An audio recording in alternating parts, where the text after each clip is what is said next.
The year is 2050. The United States has become a much more peaceful and prosperous country than it was in its more primitive past. The uplift in the country's culture and attitude began in the year 2016, and it was all thanks to someone who at the time seemed an unlikely savior.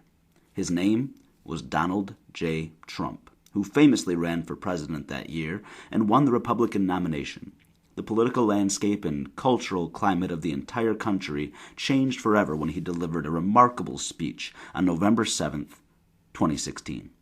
Today, our young people read several great speeches in their history and literature classes, such as Abraham Lincoln's Gettysburg Address, Sojourner Truth's Ain't I a Woman, Martin Luther King's I Have a Dream, and of course, Donald J. Trump's Election Day Address. I shall presently read from a transcript of that monumental speech. Tomorrow is an exceptionally important day in American history. The next president the American people elect will be responsible for dealing with war-torn global relations, environmental dangers, the threat of terrorism, our unstable economy, and will likely nominate multiple justices to the Supreme Court. In short, this election's gonna be huge. The person elected to the United States presidency also makes a strong statement about the people and values of the majority of the United States. In the era of the internet, there's no excuse for why the majority of our citizens can't make informed, intelligent decisions about who to put in the White House. And that's why I want to address my supporters today before you cast your votes tomorrow.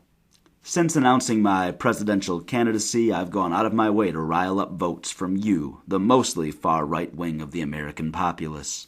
I've successfully done this by appealing to your evident fears, and your fear has been powerful. It's been so powerful.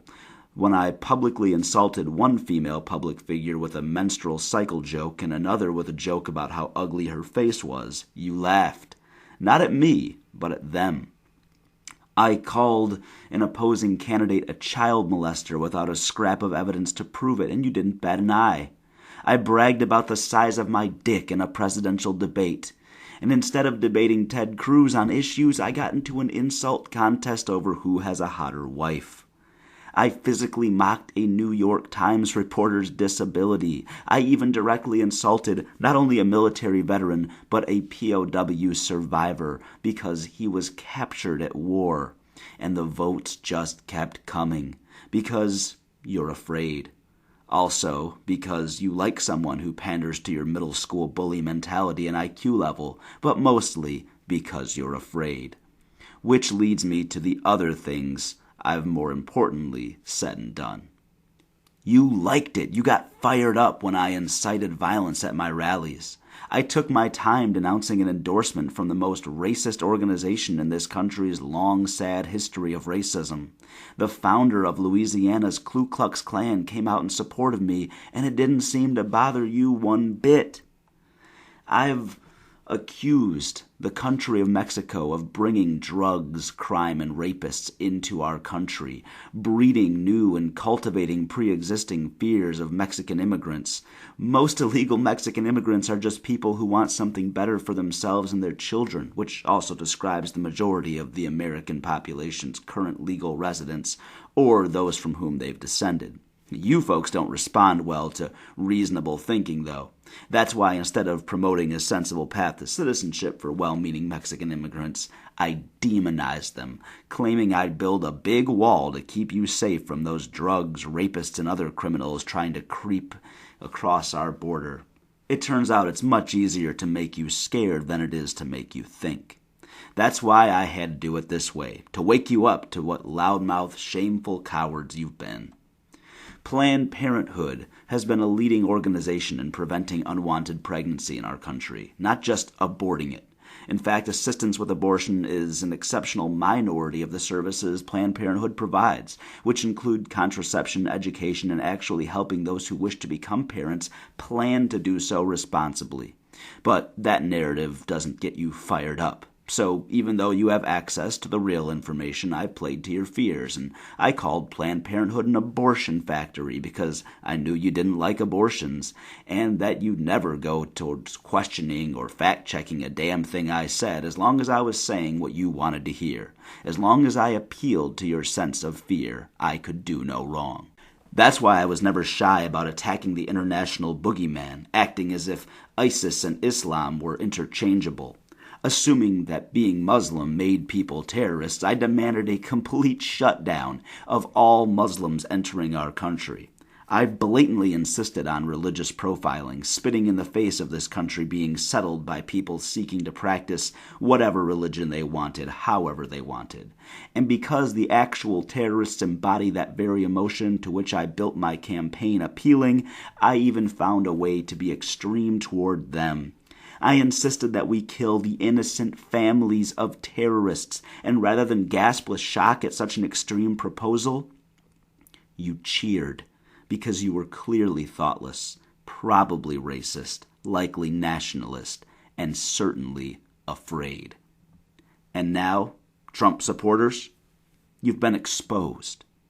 I even recited lyrics that stated the following: "But instead of saying thanks, that snake gave her a vicious bite. I saved you," cried the woman, "and you bit me, even why? And you know your bite is poisonous, and now I'm going to die." "Oh, shut up, you silly woman," said the reptile with a grin. "You knew damn well I was a snake before you brought me in." You applauded this recitation, as if I were demonizing Mexicans, Muslims, refugees, or anyone else with whom you're scared to share this country. I thought it was obvious that I was referencing a politician who says and does the things I have. Despite those things, you still being willing to vote for that politician. Every one of you should be ashamed that you were prepared to vote a man like me into office. Even though you deserve to have your country driven into the ground if that's the kind of person you want in charge, I'm not going to give you what you deserve. I'm going to give you at least 4 years to get your political priorities straight, because I'm not running for president tomorrow. I was never really serious about it. I just wanted you to see yourself for how ugly you can truly be. And I want to applaud those who spoke out against my political elevation. You are the future of this country. Don't let those living in the past who supported me slow you down. Thank you, and good day. Donald J. Trump went down in history for making the most intense political action since our country's birth, and as the dust settled after a Democratic landslide victory in the 2016 election, the Tea Party right-wingers became an openly mocked, embarrassed minority, while the rest of the country united and went to work together to build a better tomorrow. We thank them today.